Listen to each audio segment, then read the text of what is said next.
Hello दोस्तों, आपका स्वागत है हमारी कोचिंग चैनल बाल विकास विद्या मंदिर कोचिंग इंस्टीट्यूट पर, जिसमें मैं आपको पढ़ाऊंगा आज अक्षांश रेखाएं, देशांतर रेखाएं, ग्लोब में प्रतीकाएं, इन सभी की जानकारी मैं आपको इस वीडियो में दूंगा दोस्तों। कि देशांतर रेखा किसे कहते हैं, अक्षांश रेखा किसे कहते हैं और ग्लोब क्या है। आपने सुना होगा ग्लोब।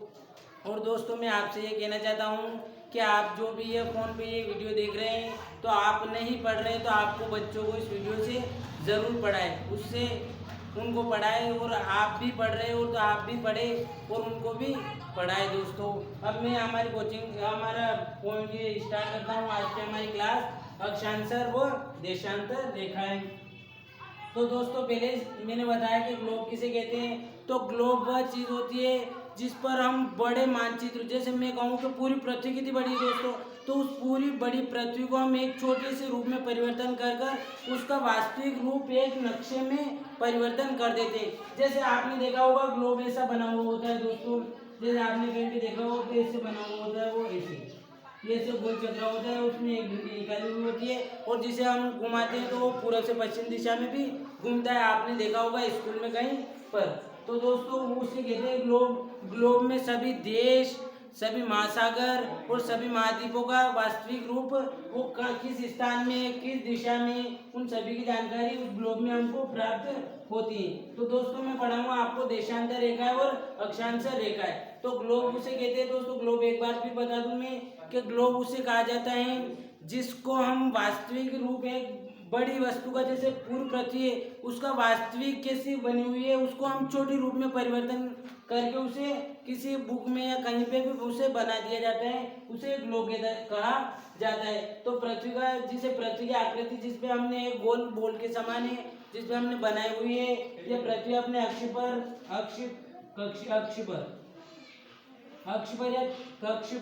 66.5 डिग्री झुकी हुई है, वो भी उसमें बना हुआ है। ग्लोब देखा होगा आपने, तो उसमें सभी जानकारी आपको दी होगी।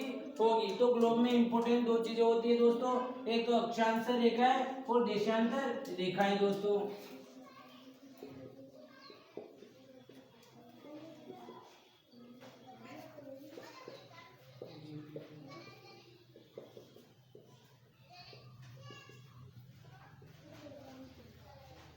हाँ तो दोस्तों, अब आपके दिमाग में नहीं यहाँ लिखा था, आप सोच रहे होंगे कि देशांतर किसे कहते हैं और अक्षांतर किसे कहते हैं। पॉइंट के ऊपर ही आता हूँ दोस्तों मैं। तो अक्षांतर रेखा वह रेखा होती है जिसको हम पृथ्वी पर आड़ी या क्षैतिज रेखा में खींचते हैं। कौन सी रेखा होती है दोस्तों, वह रेखाएं होती है जिनको हम आड़ी, जैसे आड़ी में कहूँ आपको कि जैसे एक बॉल है, बॉल के ऊपर ही हमने पृथ्वी एक बॉल के ऊपर बना रखी है ना, तो हमने उसके ऊपर काल्पनिक रेखा, जैसे आप कह दो कि सर नहीं ये ऐसी रेखा हमने पृथ्वी के ऊपर बनी हुई होगी, तो ऐसी रेखा पृथ्वी पर बनी हुई नहीं है। यह हमने कल्पना करके, काल्पनिक का मतलब दोस्तों हमने कल्पना करके हमने ये रेखा खींची है इसके ऊपर। इससे क्या हमें कि कौन सा देश किस दिशा में है, किस गोलार्ध में। जैसे इधर हम कहीं भी दोस्तों, आप जैसे बुक में भी लिखोगे ना, तो ऊपर की तरफ आपको उत्तर दिशा माननी और नीचे की तरफ दक्षिण दिशा, और इस साइड जैसे हमारी ये राइट साइड और लेफ्ट साइड की तरफ पूर्व दिशा माननी है दोस्तों। इधर पश्चिम दिशा माननी, में शॉर्ट में लिख दो, पूरी पूरी लिखो।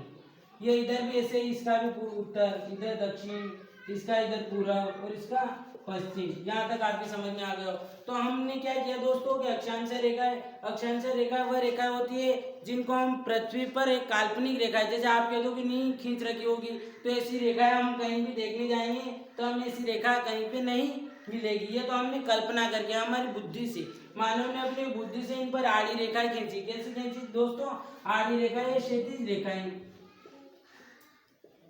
क्षैतिज रेखाएं, जैसे पृथ्वी पर क्षैतिज रेखाएं खींची गई जो पृथ्वी को एक समांतर दो भागों में बांटती है। भूमध्य रेखा है दोस्तों, जिसे अक्षांश रेखा कहा जाता है, जो पृथ्वी को बराबर दो भागों में बांटती है। उसके बाद इन अक्षांश रेखाओं से दोस्तों मौसम निर्धारण किया जाता है दोस्तों। उसके बाद अक्षांश रेखाएं 179 होती है दोस्तों, और कहीं कहीं जैसे वैज्ञानिकों में कंफ्यूजन है, जैसे मैं कहूँ दोस्तों कि 90 डिग्री का लंब होता है, तो 90 डिग्री के ऊपर जैसे ये यहाँ तो पॉइंट है, इसे हम रेखा थोड़ी करेंगे दोस्तों, ये तो एक पॉइंट हुआ। तो बहुत से वैज्ञानिकों ने क्या कहा दोस्तों, इसे रेखा मान ली उन्होंने, और बहुत से वैज्ञानिकों ने इसे रेखा नहीं मानी। तो इसी कारण को किसी बहुत सी किताबों में तो यूँ लिखा हुआ होता है कि 179 देशांतर रेखाएं, बहुत सी में लिखा हुआ है कि 181 देशांतर रेखाएं। और देशांतर रेखाओं का हमारे क्या काम आती है दोस्तों, कि जैसे मैं कहूँ कि उत्तरी गोलार्ध कहाँ है, दक्षिणी गोलार्ध कहाँ है, तो हमें मालूम ही नहीं है कि बीच की रेखा कौन सी है, कहाँ से है, कि उत्तर किधर है, दक्षिण किधर है, पश्चिम किधर है। हमें इन्हीं रेखाओं के द्वारा ही तो मालूम होगा कि पूर्वी गोलार्ध कौन सा है, दक्षिणी गोलार्ध कौन सा है, हमारे देश किस गोलार्ध में स्थित है दोस्तों। तो इन सबकी जानकारी मैं दूँ तो दोस्तों ये पृथ्वी पर एक काल्पनिक रेखा है जो पृथ्वी को बराबर दो भागों में बांटती है। जैसे पृथ्वी, जैसे मैं कहूँ कि आपने नारंगी देखी होगी, संतरा देखा हो, तो संतरा को बिल्कुल बीच में से काटो, क्या करो दोस्तों, बिल्कुल बीच में से दो बराबर भागों में काटती है। तो उस दो बराबर भागों में काटेंगे तो इस रेखा का नाम दिया जाता है दोस्तों विषुवत रेखा।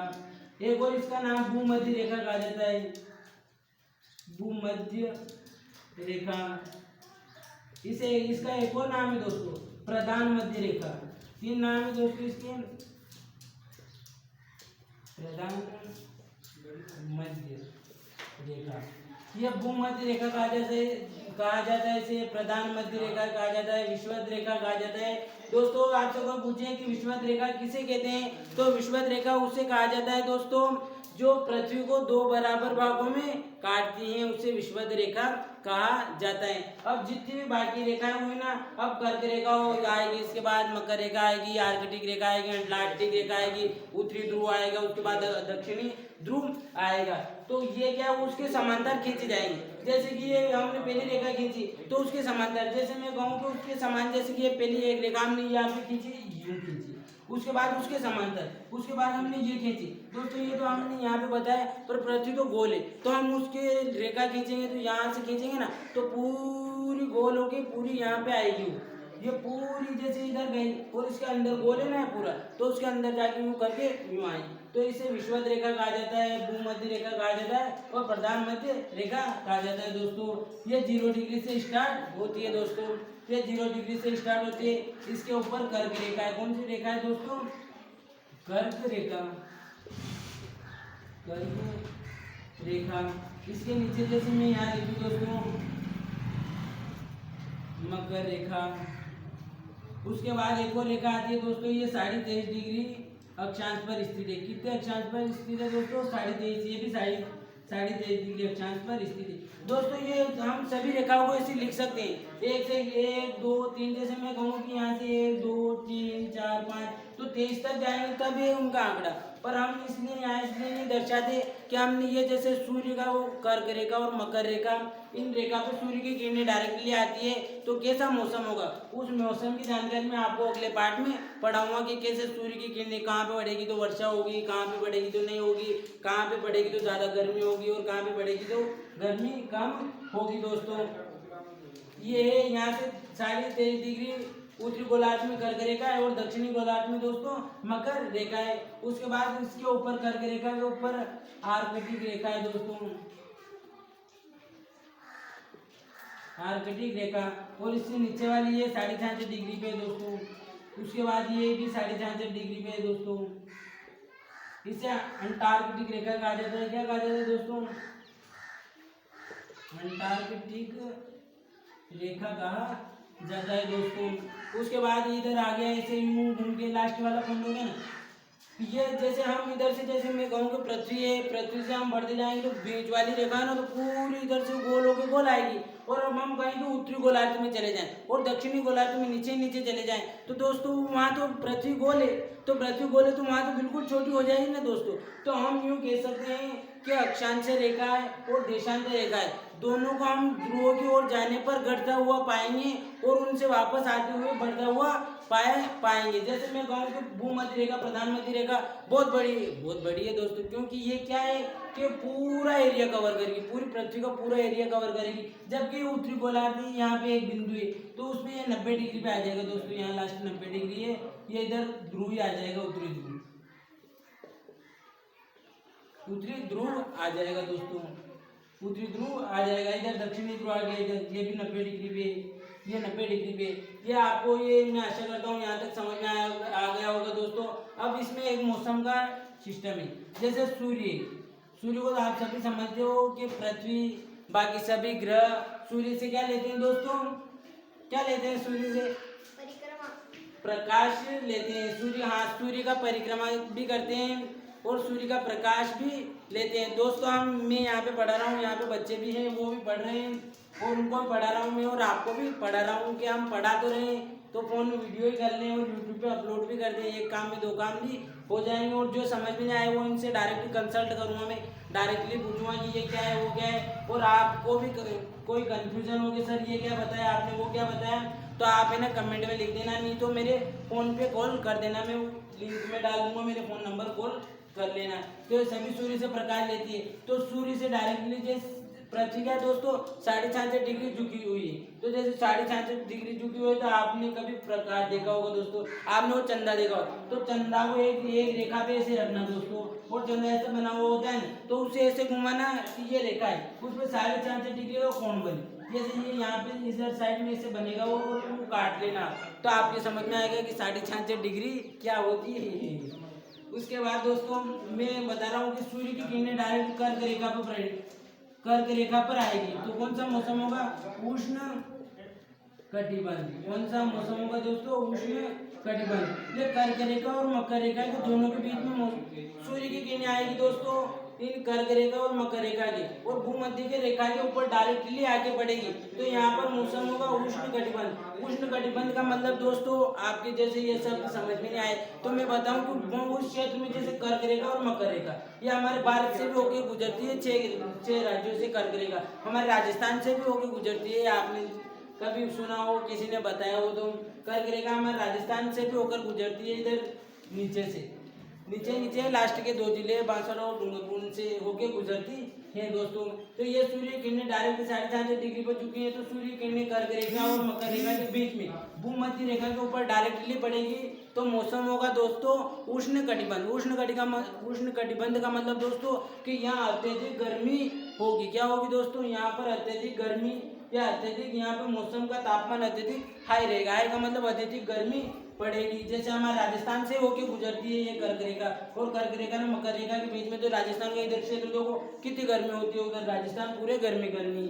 तो दोस्तों यही कारण है कि सूर्य की किरणें डायरेक्ट मकर रेखा और कर्क रेखा के बीच में गिरेगी, तो मौसम होगा उष्ण कटिबंध। और सूर्य की किरणें अब कर्क रेखा और आर्कटिक रेखा के बीच में पड़ेगी, तो मौसम होगा शीतोष्ण कटिबंध। कौन सा मौसम होगा दोस्तों, शीतोष्ण कटिबंध शॉर्ट में लिख लीजिए। शीतोष्ण कटिबंध जैसे मैं कहूँ ना, तो जैसे हमारा देश है ना, ये कर्क रेखा की तो कर्क रेखा हमारे देश के बीच में से गुजरती है, गुजरात और अरुणाचल प्रदेश से होकर गुजरती है, हमारे देश से सेंटर से गुजरती है, वो पूरा आधा एरिया इधर रह जाता है, और आधा जैसे मैं कहूँ कि मैं आपका देश, तो मेरे बीच में से कर्क रेखा होकर गुजरेगी। तो कर्क रेखा और आर्कटिक रेखा, ये कर्क रेखा और आर्कटिक रेखा में हमारे देश का अधिकतर आधा क्षेत्र से 60% क्षेत्रफल इस रेखाओं, इन दोनों रेखाओं के बीच में है हमारा देश।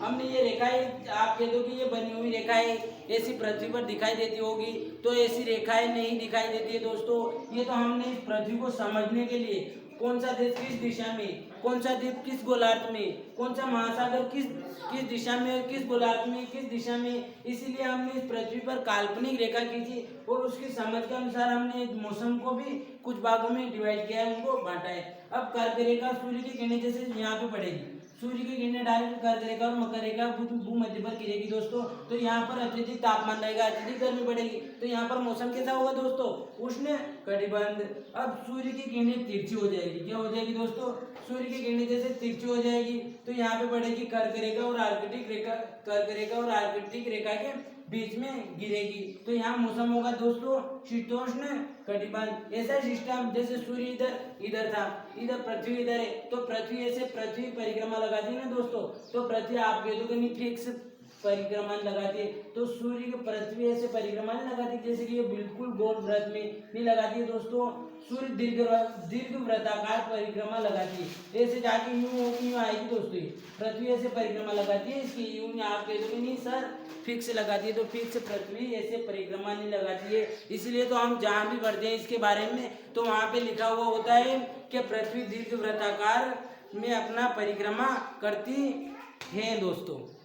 और ये मैंने बताया आपको परिक्रमा करती है। तो जैसे पृथ्वी यहाँ आएगी तो ये यहाँ पे ये मौसम होगा शीतोष्ण कटिबंध, और कर्क रेखा और मकर रेखा के बीच में सूर्य की किरणें गिरेगी दोस्तों, तो यहाँ पर मौसम होगा शीतोष्ण कटिबंध। और इससे ऊपर चला जाएगा, जैसे सूर्य यहाँ पे आ जाएगा दोस्तों, ये सूर्य यहाँ पे आ गया, तो इधर सूर्य यहाँ पे आया दोस्तों, तो इसकी किरणें बहुत तिरछी हो गई ना, हो गई। तो ये सूर्य की किरणें तिरछी हो गई, तो यहाँ पे क्या है कि सूर्य की किरणें, सूर्य का प्रकाश ज्यादा जाएगा नहीं, उत्तरी ध्रुव और दक्षिण ध्रुव पे ज्यादा जाएगा नहीं। ऐसा सिस्टम इधर भी शीतोष्ण कटिबंध, शीतोष्ण कटिबंध ये मौसम। अब मैं लास्ट वाला उत्तरी ध्रुव और दक्षिण ध्रुव के बीच का बता दूं आपको, उसके बाद देशांतर पढ़ाऊं। तो ये यहाँ से सूर्य की किरणें जाएगी, तो दोस्तों इधर इन ध्रुवों पे उत्तरी ध्रुव और ये दक्षिणी ध्रुव, तो इन पे प्रकाश बहुत तिरछा जाएगा, तो आधे क्षेत्र तक तो जाएगा दोस्तों, और आधे तो ये पृथ्वी पे यहीं रह जाएगा, और आधा जाएगा और आधा भी उसको पूर्णतः प्राप्त नहीं होगा, और पूर्णतः प्राप्त नहीं होगा हमें, तो वहाँ पे क्या होगा, मौसम दोस्तों शीत होगा यानी ठंडा होगा, वहाँ पे अत्यधिक टेम्परेचर माइनस में होता है, वहाँ पे उत्तरी ध्रुव और दक्षिणी ध्रुव पर बर्फ जमी हुई रहती है दोस्तों। मैं आशा करता हूँ आपके यहाँ तक समझ में आ गया होगा, जिनकी ना पूछ लीजिए।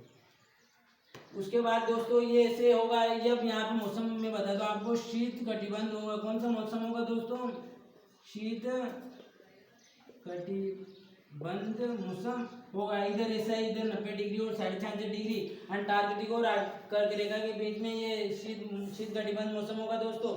और अब उसके में जैसे ये मकर रेखा और ये अंटार्कटिक रेखा, दोनों के बीच का मौसम भी शीत कटिबंध होगा। शीत का मतलब शीतल, ठंडा, -डिग्री टेम्परेचर, जैसे कि यहाँ पे ऐसा मौसम होगा कि हम जाके फ्रिज के अंदर बैठ जाएं और हम भी जम जाए, तो हम उत्तरी ध्रुव और दक्षिणी ध्रुव पे जाएंगे ना दोस्तों, तो यहाँ पे हम भी बर्फ के रूप में परिवर्तन हो जाएंगे, हमारा वहाँ जीवन संभव नहीं है दोस्तों। इन दक्षिण ध्रुव और उत्तरी ध्रुवों पर हमारा जीवन संभव है दोस्तों। जैसे कर्क रेखा और मकर रेखा के बीच में थोड़े बहुत देश हैं, दोस्त नहीं, दोस्तों आ जाता है शब्द मुंह में, तो थोड़े बहुत देश हैं जहाँ पर ये इन मौसम में मनुष्य मानव निवास करते हैं, और बाकी नहीं, इन कर्क रेखा और मकर रेखा इन रेखाओं के बीच में ही रहते हैं। अब यहाँ 1 डिग्री या 0 डिग्री से चले कर्क अक्षांश रेखा है, और अक्षांश रेखा हमेशा दोस्तों आपको याद रखना कि जैसे अ का डंडा हम ऐसे खींचते हैं, अ लिखते हैं तो कैसे करते हैं, ऐसे करते हैं, तो अक्षांश रेखा हमेशा कैसे खींची जाएगी, पृथ्वी पर आड़ी खींची जाएगी। जैसे मैं अ लिखूं, ये अक्षांश लिखेंगे, अक्षांश लिखेंगे तो अ का डंडा ऐसे खींचेंगे, अक्षांश लिखेंगे तो अ का डंडा ऐसे खींचेंगे, तो अक्षांश रेखा पृथ्वी पर कैसे आड़ी खींची जाती है।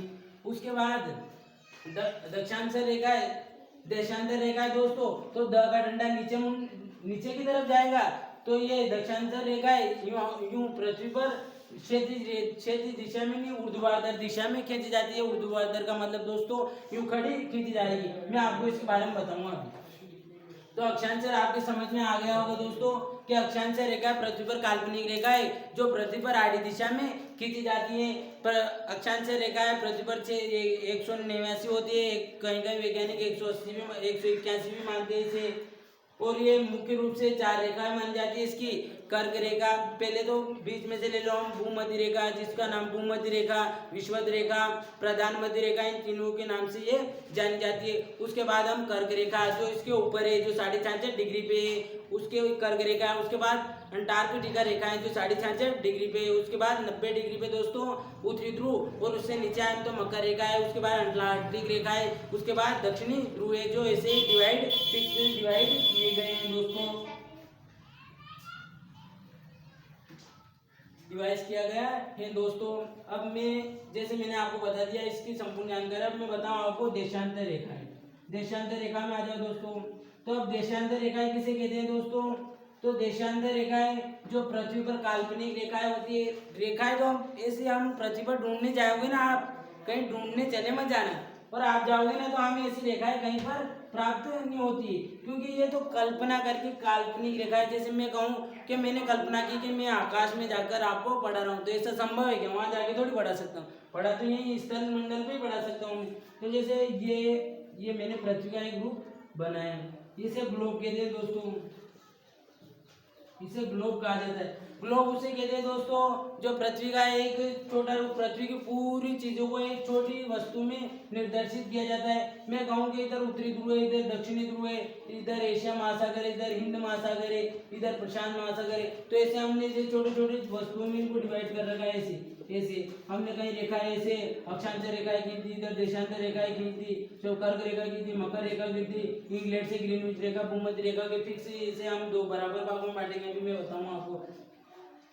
तो अब आती है दोस्तों अक्षांश रेखाओं की बात। तो अक्षांश रेखाओं पृथ्वी पर कैसे खड़ी लाइनें खींची जाती है, पृथ्वी पर काल्पनिक, जैसे मैं कहूँ कि पृथ्वी पर ऐसी रेखाएं खींची जाती है। कैसी रेखाएं? ऐसी रेखाएं खींची जाती है, ये ऐसी रेखाएं खींची जाती है पृथ्वी पर, जिन्हें देशांतर रेखा कहा जाता है। अक्षांश रेखा का फंडा यही है दोस्तों कि अक्षांश रेखा, हमें पूछेगा अक्षांश रेखा पृथ्वी पर कैसे खींची जाती है, तो हमें याद रखना कि हम ऐसे लिखते हैं और अ का डंडा ऐसे खींचते हैं, और अ का डंडा ऐसे लिखेंगे दोस्तों, और अक्षांश लिखेंगे हम। तो अ का मतलब ऐसे याद रख लेना कि अ का डंडा ऐसे है, तो अक्षांश रेखाएं कैसे होगी, ऐसे पृथ्वी पर आड़ी रेखाएं खींचेंगे या क्षैतिज रेखाएं खींचेंगे तो अक्षांश रेखाएं होगी। अब देशांतर रेखा को फंडा है कि देशांतर लिखेंगे तो द का डंडा नीचे की तरफ जाता है, ऐसे ये ऐसे जाएगा, जा रहा है ना दोस्तों।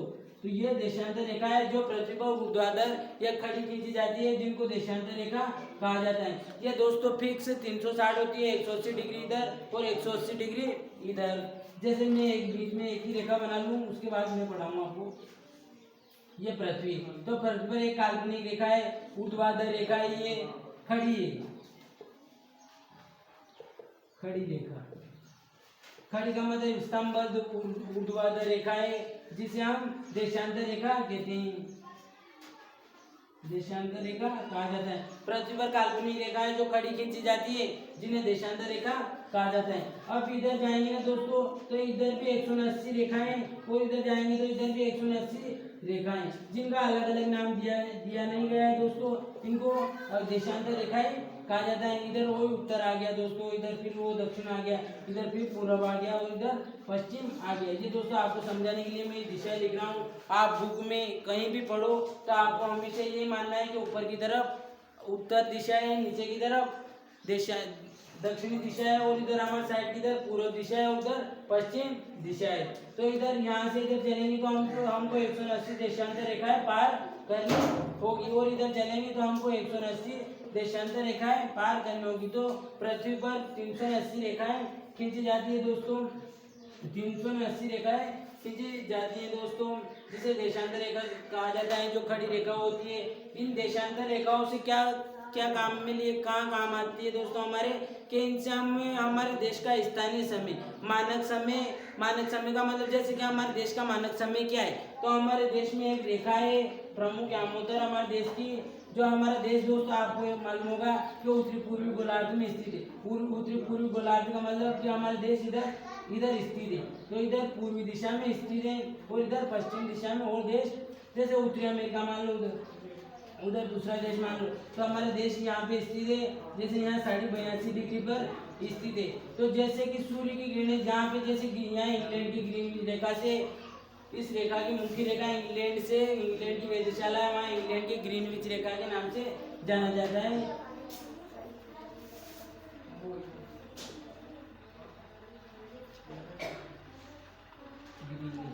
ये ग्रीनविच रेखा से इसकी मुख्य रेखाओं को सभी का निर्धारण किया जाता है। अब यहाँ से हम ऐसे चलते आएंगे, तो यहाँ पे 0 डिग्री रेखा पर जैसे सूर्य की किरणें गिरेगी दोस्तों, तो यहाँ पर टाइम होगा फिक्स 12 बजे। कितना टाइम होगा दोस्तों?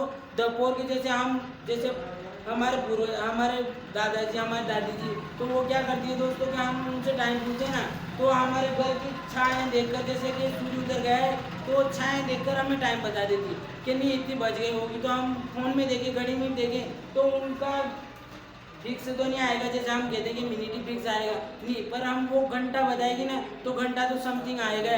तो मैं खुद मेरी मम्मी से पूछता हूँ कि मम्मी कितनी बज गई होगी, तो वो हमारे घर की वो छाया को देखकर, जैसे मकान है, ये मकान बना हुआ है, तो उधर सूर्य की किरणें आई और यहाँ पे छाया बनी हुई है, तो बोले कि नहीं 12 बज गए होंगे, 12, 12:30 या 12 बज रहे होंगे। तो जैसे इस प्रमुख यामोत्तर देशांतर प्रमुख यामोत्तर प्रमुख यामोत्तर रेखा। ये रेखा है दोस्तों, इससे सभी देशों की पूर्वी अक्षांश देशांतर रेखा और मानक समय ज्ञात किया जाता है। तो हमारा देश 82.82 पर देशांतर पर स्थित है।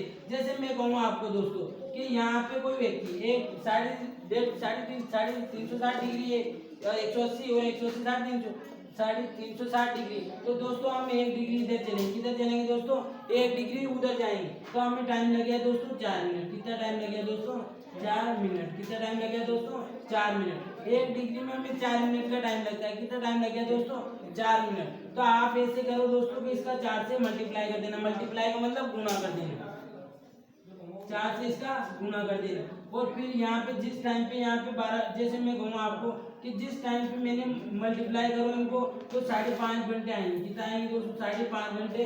5.5 घंटे और 48 सेकंड आएंगे। पर मैं सिंपल बता दूंगा आपको कि 5.5 घंटे होंगे। तो जिस टाइम पर इंग्लैंड की ग्रीनविच रेखा प्रमुख यामोत्तर पर 12 बजे होंगे, तो हमारे देश में उस टाइम पे कितने बजे होगी दोस्तों, 5:30 हो रहे होंगे। ऐसे मैं कहूँ कि उधर किसी देश में इस पूर्वी दिशा में उत्तरी पश्चिमी गोलार्ध में, तो यहाँ पे कोई देश है, वो भी मान लो कि हम 82 डिग्री पर स्थित है, तो हम उधर जाएंगे। तो यहाँ पे हमसे कितना टाइम पीछे, 5 घंटे और 30 मिनट। हम इस रेखा से कितने आगे, 5 घंटा और 30 मिनट आगे दोस्तों। यहाँ पे हमारे देश में 5:30 हो रहे होंगे और यहाँ पे 12 उसके बाद बजे।